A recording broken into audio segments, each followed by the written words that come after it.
Hello guys, welcome to my YouTube channel. Today I want to talk about the digital multimeter. Just a brief introduction, different modes and usage. Enjoy the video. This is a digital multimeter and its accessories. The multimeter is used for digital measurements in an electrical circuit, and it's also a very essential tool for troubleshooting. We're going to learn some few things about the multimeter today. Usually when people come across the multimeter for the first time, they find it a little bit complicated to use, but it's really straightforward. And today we're just going to learn some few things about it.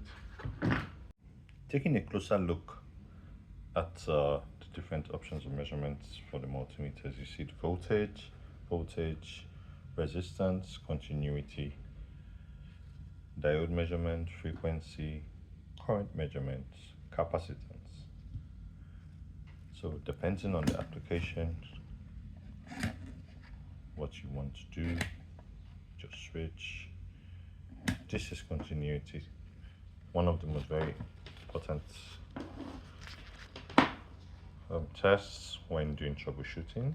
Like you can see, if you close the circuit, it reads.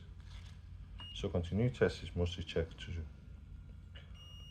confirm when the circuit is closed, or if there's breakage somewhere. Can help you trace, track and rectify it. This is for diode, frequency, currents, capacitance, and then off. So that's some few tips for identifying the different modes of the digital multimeter, and then also just a small introduction to it. Thank you for watching this video. Any questions, please leave a comment, send an email, or send a message. Thank you.